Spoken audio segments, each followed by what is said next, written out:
Hey everyone, welcome back to another video. Today it's just a quick video about my first year as a photographer, shooting as a photographer. So for a little bit of context, I've spent a year with this camera that I'm using to film right now. So 365 days. Today is the 365th day. And across Instagram and TikTok, I've done a sort of challenge where I post one image a day for 365 days. I haven't shot every day, but I've shot pretty consistently. Most weeks, I would say I've been out to do some sort of photography. And yeah, this video is just breaking down what I've learned in a year, what might be useful for you to know, and some things that maybe caught me off guard that I wasn't expecting. So with that being said, I hope you enjoy and let's get into the video.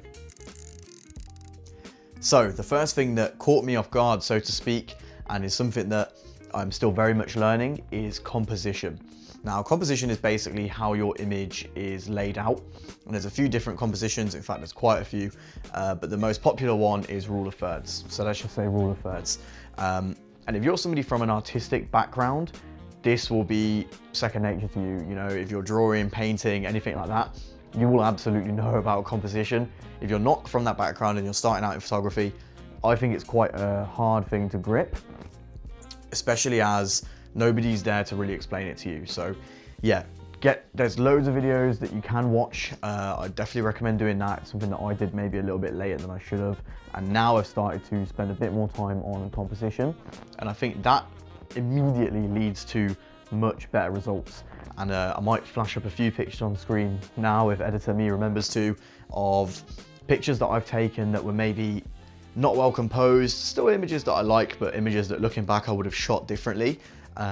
And again, shooting differently, shooting with these different compositions in mind, shooting more attentively will do wonders for your images straight away, and it's definitely something to bear in mind, especially when you first start out.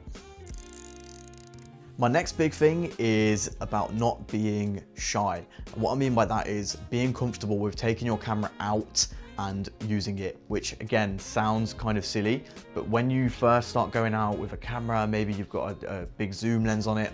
My zoom lens isn't particularly big, but it's a 17-70, especially when it's zoomed out, it can look quite large. You might feel like a little bit self-conscious about going out with it. Oh, what if people look at me funny? What if this, what if that? To be honest, no one cares. No one cares that you're out taking pictures on a camera. You have to remember that everybody takes pictures constantly nowadays anyway with a phone. Those phones, we don't see them, but they've got insane zooms on them. So yeah, it's really nothing to worry about. But a couple of tips to maybe get over it, because I was definitely shy in the first place. Number one, and this is a bit more niche and definitely something that not as many people can do right away, but shoot in a location that you actually don't know. So maybe you live in a village, go to a neighboring town. If you live in a city, maybe take a day trip somewhere else. And that way you won't feel as pressured as, oh, what if someone sees me? It's something that I did initially. Fortunately, I was going on holiday to Malaga and I took my camera with me and I was able to shoot in Malaga, and I sort of immediately got over that fear of, oh, what if this, what if that, because no one knew me there and nobody was going to see me again. So there was sort of no embarrassment there. The second thing is there's nothing embarrassing about shooting anyway, with a camera, with a phone, whatever. But again, if you're self-conscious about the size of it, I would suggest getting a smaller lens. So my camera came with a kit lens when I bought it, and for quite a long time I shot pretty much, not exclusively, but I shot primarily with that lens because it was smaller, made the camera easier to carry, especially if I wanted to have it like slung across my body or hanging around my neck. It was a lot less weight. And I would really suggest doing this because again, you're gonna get comfortable with having a camera out in public, comfortable with using it, and then you're also gonna feel the limitations of that smaller lens. And what that will do for you is you'll go, right, okay, if I wanna take that shot and I wanna take it how I wanna take it, I need to bring out the bigger lens and I need to just get comfy. And that will definitely help you become less shy, in my opinion. Something to bear in mind, just be careful of what you're shooting. Like I mean this specifically regarding sort of people. I think it's always pays to be polite. If you're trying to take a nice landscape shot and someone walks by, you know, you're outside, it happens, people are gonna do so. You don't have to say anything about it. If anybody apologizes to you, it's always polite to just say it's not a problem at all, you know. If anything, we're in the way, you know. So something to bear in mind is just be polite, be correct. Definitely watch out who you're shooting as well. Like try to maybe you know, be mindful of who you're shooting and why they may not want to be on camera. That's something to bear in mind. In fact, a lot of my street photography is, and again, I'll try and flash this up if editor me remembers, but a lot of my street photography is using a human as a subject, but maybe like the back of them. Like I took one recently of a guy wearing a very colorful hat. Again, I shot him from the back. Or I did another picture where it's like a landscape picture and there's a lady that walks through the center of the frame. Again, like there's nothing wrong with that because it's sort of obscuring them. Just be mindful when you're taking like particularly facial street photography, because again, you don't know if that person wants to be on camera. Some of my best and favorite pictures are of exactly this, but when I took those pictures, those people were posing for me, or you know, maybe there's one of a guy that I took in a coffee shop, and I took the photo and he saw me taking it and he goes, send it to me. So that tells me that he's obviously cool with me taking the photo, whereas if he'd gone, delete it, I would have deleted it. So yeah, something to bear in mind. Absolutely nothing to be shy about. Take your camera out, shoot regularly, but be correct about it. Okay, so next is gear. Now, gear is important, but it depends on what you want to do. And what you're going to hear a lot when you first get into photography and you start to watch a lot of these photographers, these big photographers, is they're going to tell you gear isn't important. These guys have been doing it for a long time. They've got all the gear. They have access to everything. And you're always going to hear it from those sort of people that gear isn't important. Gear is important. You want a good camera, you want a nice lens, and that's pretty much it. If you're going to do video, that's when I think, again, the gear becomes more important. I'm actually shooting this on a gimbal right now, which is overkill for this, but I forgot my tripod at work. So unfortunately, I don't have a tripod.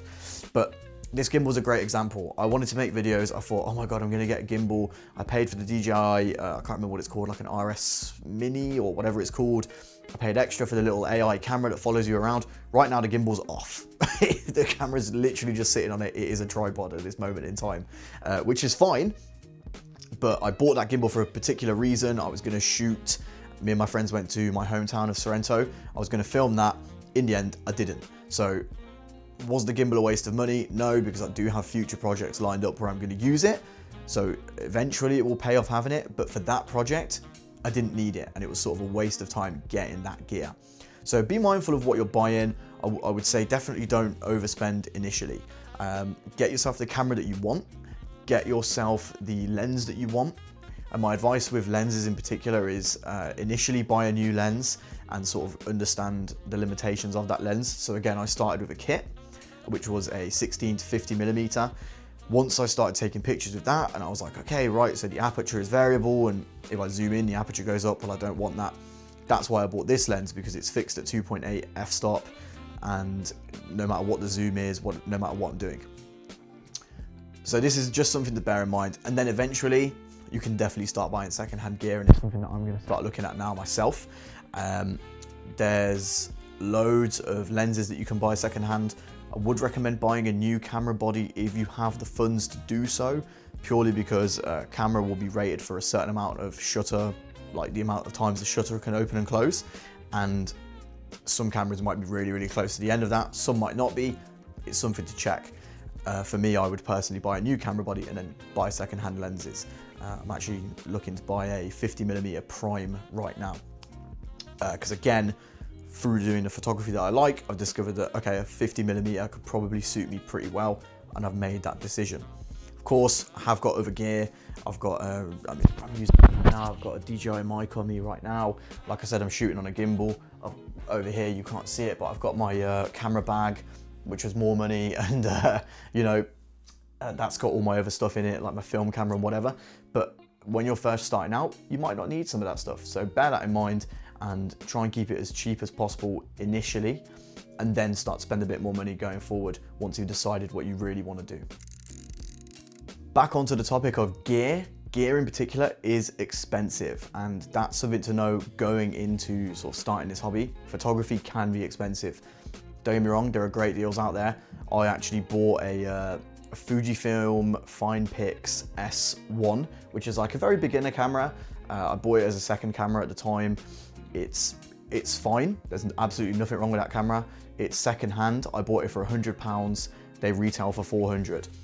Great deal. It's got an absolutely fantastic zoom lens on it, built in. But that was a rarity. Like the camera that I'm shooting on now, that was £1,500. The lens was £600. And you know, a zoom lens is not even what's considered like great because they're not prime. So again, do your research, look into what you're going to buy. It is expensive, and there's a big initial upfront cost, and then there's sort of more costs as you go down the line. For example, editing your photos, you need to buy a photo editor. I use Lightroom. I pay, I think it's $11.99 a month for Lightroom, and that's like across all my devices, which I've used for years. I used that at uni, and it's what I've stuck with because it's what I know. So maybe it's worth you looking into something else, because Adobe's pricing is horrific. Again, for that it's okay, but usually they're not great. I would suggest looking into Canva. They've just launched their like free app. It's called Affinity. It's great. It is a Photoshop competitor, a Lightroom competitor, and I believe an InDesign competitor. I'm not 100% sure on if I'm right on that or not, but definitely worth looking into that. Again, it's completely free, and it's free for life, and it's like pretty much professional grade from what I understand. I'm not a big user of it, but I have used it. It is good. I'm just more comfortable with Lightroom. But again, there's quite a few hidden costs. For example, here, the lighting probably isn't great in this video. I'm just using my lights, a natural light from the window over here. I need to buy some lights. It's another expense. It is an expensive hobby. It is fun. This is more to do with video than photo, I guess.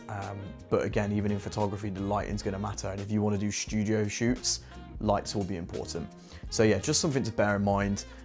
It is expensive, but you can find some good deals if you're looking. Last thing I'm going to tell you, and I think this is probably the most important bit of advice that I can give, and it kind of links back into everything on the topic of gear, on the topic of having great ideas, you know, things being expensive. Just take your camera everywhere.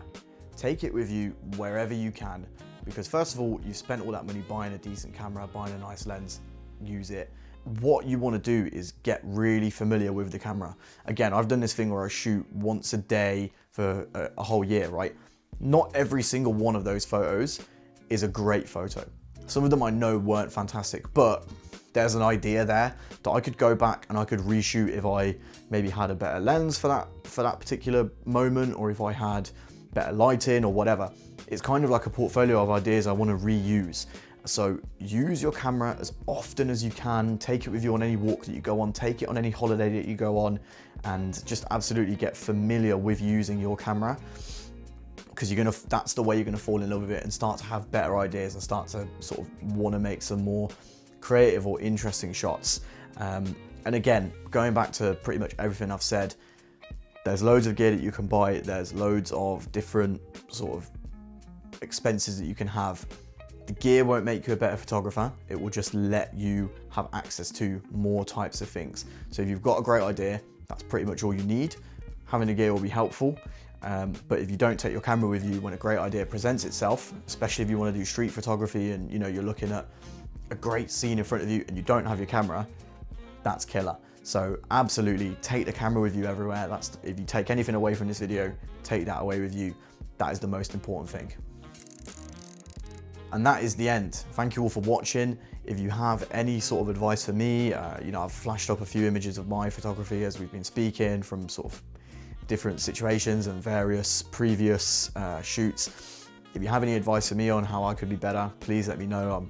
I'm still very much an amateur, still very new to everything. I've only been doing this for a year, so any advice is welcome. And if you're in a similar situation to me and you've just started or you just want to start, hopefully you found it's helpful and useful. And yeah, stick with us. We're going to be doing a lot more videos going forward, me and the boys. We're planning at the moment, like I said earlier, I think I alluded to it, I can't remember if I did or not, but a friend of ours is coming up with a short film that I'm going to be helping film, so that will eventually be out. And we're also planning some cool cooking stuff at the moment. If you're interested in cuisine, we're going to do some of that. So yeah, there's a lot more to come. Have a look on our website. We just put up some nice articles the other day. Me and Josh, Lucas is writing something at the moment. So yeah, lots to come, very exciting. And once again, thank you for watching. Bye-bye.